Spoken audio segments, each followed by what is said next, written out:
Le gros problème, c'est que vous n'arriverez pas à faire de Saint-Dié la vie touristique qu'elle n'est pas. C'est pas parce qu'on va encore une fois dilapider 955 000 € de patrimoine déodacien qu'on va faire venir les touristes à Saint-Dié. Les touristes ne viennent pas. N'y croyez pas. C'est une fuite en avant. Et encore une fois... Monsieur Benoît, le précédent ministre du Tourisme, oui, sous le gouvernement qui semble être de vos amis, a classé la ville de Saint-Dié-des-Vosges en ville touristique. Et alors, vous savez, regardez le nombre de nuitées. Il me semble que vous n'êtes pas plus compétent que le ministre du Tourisme. Non, mais les chiffres parlent d'eux-mêmes. Vous connaissez très bien, M. Cochet les connaît très bien, les chiffres des hébergements d'hôtels à Saint-Dié par rapport au Vosges. Vous parlez de Saint-Dié. Donc, moi, ce que je constate, c'est que, encore une fois, pour des motifs de fuite en avant, pour essayer de vous vendre votre ensemble de packages d'investissement complètement pharaonique complètement pharaonique de Aquanova America. Je vous rappelle quand même que ça sera appelé au tribunal administratif avant la fin de l'année. On verra si vous avez bien fait de poser la première pierre.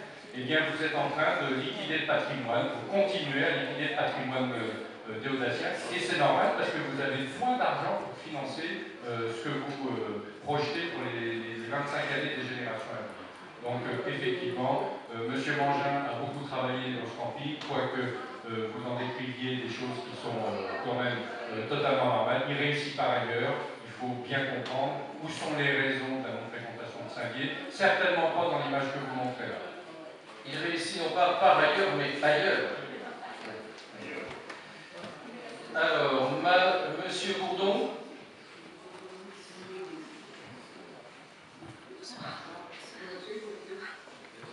On a quelques remarques, bien entendu, à faire, puisque en lisant le compromis, là encore, on voit qu'il y a quelques éléments qui ne sont pas tout à fait... Il y a l'arrivée de Mme Ramataba. À ce qui est dans le résumé, et même quelques soumissions.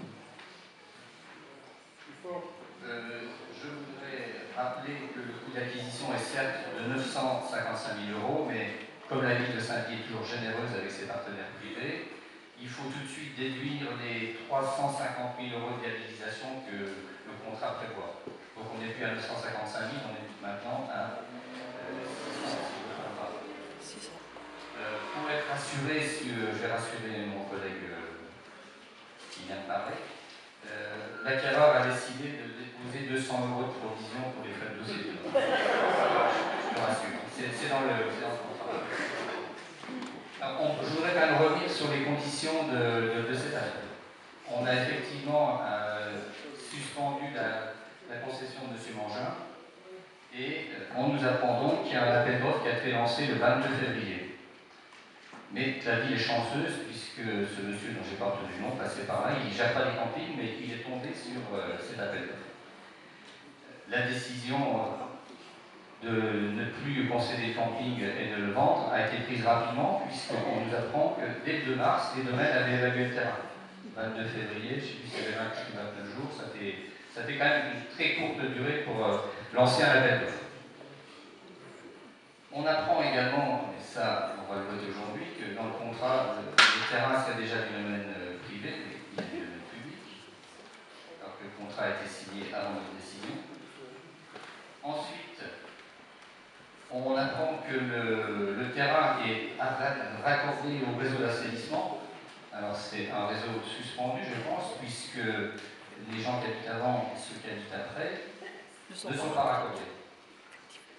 Et puis il y a un élément caché dans ce que vous nous avez fourni en première intention, c'est qu'il y a des parcelles AP81 et AP81 que le dit monsieur souhaite acquérir.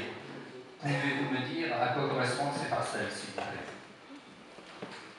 En sachant qu'elles vont être vendues d'un prix imbattable à 2 € le mètre carré, 12 € le mètre carré.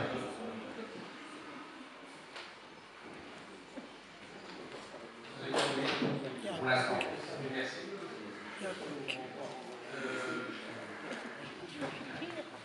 Madame Legrand. La réponse. Je m'interroge aussi par rapport à la société Comwood, pour laquelle je n'ai rien trouvé non plus, sauf son capital qui est à 10 000 €. J'aurais voulu avoir un peu d'informations parce que si on vend notre terrain, en plus quelque chose qui s'en va du patrimoine. Et si cette société, éventuellement, n'a pas ce qu'on pourrait dire les reins solides, qu'est-ce que ça va devenir après? Est-ce que ça va rester en friche? En plus, le terrain ne sera plus à la ville, ce qui est dommage. D'autre part, c'est vrai que pour moi, Saint-Dié-des-Vosges, malheureusement, n'est pas une ville touristique. C'est vrai qu'on va pouvoir attirer peut-être du monde au fil des années, mais pour l'instant, ce n'est pas une ville touristique. On a d'autres villes touristiques autour de Saint-Dié, et je pense qu'on ne peut pas jouer sur ce plan-là. Non, mais enfin, on a fait des tas d'essais sur ce terrain. Je croyais qu'il n'y avait pas de dialogue. On a fait des tas d'essais sur ce terrain. Pourquoi ne pas au moins le conserver? S'il y a un souci, on a toujours le terrain. Et on peut aménager autrement. Merci madame. Y a-t-il d'autres intervenants? Monsieur Vincent? Évidemment, je souhaite une réponse à la question posée par le docteur Bourdon, puisque le rapporteur a omis de parler de ces parcelles qui, en plus, c'est quand même étrange parce qu'il a le droit d'acheter, c'est reconnu. On a décidé qu'il avait ce droit-là. Il peut l'acheter à n'importe quel moment. Enfin, ces parcelles, parce qu'il y en a deux. C'est quand même là aussi un contrat bizarrement signé, puisque vous lui laissez carte blanche pour faire ce qu'il veut, comme il veut, quand il veut. Alors, il avait aussi omis le rapporteur de préciser qu'on avait 350 000 € de charge. 350 000 €. Qui réunit d'autant le prix de vente. Elle ramène à des valeurs au mètre carré très très faibles. Et puis, vous avez blagué sur Bourbonne des Bains pour cette société, monsieur le maire. Mais sachez que le numéro de SIRET qui vous est donné est faux. Celui qui figure dans l'acte de l'épicier est un SIRET faux. Il ne correspond pas à la société. Donc, à moins de blaguer, je vous l'ai fait tout à l'heure, vérifiez ce que vous signez. Je pense que là, on est quand même dans des documents importants qui engagent la ville, et vous signez un document avec une société dont le numéro de SIRET est faux. Après, ce que j'ai oublié de dire, c'est qu'il y a un engagement de l'acheteur. C'est vers la fin, je pense que tout le monde a eu le compromis de vente aussi. Tout le monde l'a regardé, l'a lu en travers, avant de signer ce soir. Parce que je crois que c'est important quand même, comme pour Nova America, de ne pas signer n'importe quoi. Dans les engagements de l'acheteur, il y a une clause très étrange, puisqu'il s'engage à revendre dans les 5 ans. Il s'engage à revendre dans les 5 ans. Le bien acheté. C'est ce qu'on appelle un marchand de biens. Donc nous sommes très très loin de l'opération dite touristique. Nous sommes en présence d'une personne qui est un marchand de biens.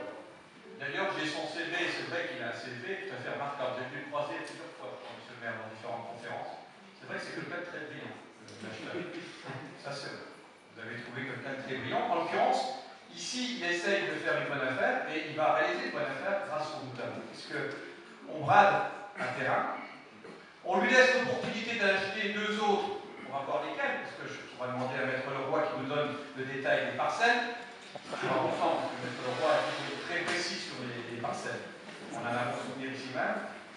Et donc, vous êtes en train de négocier qu'un marchand de biens, les biens communaux, les biens des Laudaciens. Vous aviez déjà fait relativement fort avec notre forêt.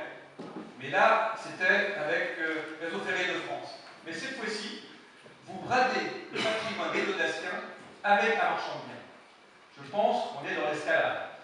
La question qu'on peut se poser ce soir, lorsque vous quittez cette ville, c'est un grand sujet d'actualité, qu'est-ce qui va rester? On peut même se poser la question que le bâtiment dans lequel on est ce soir sera certainement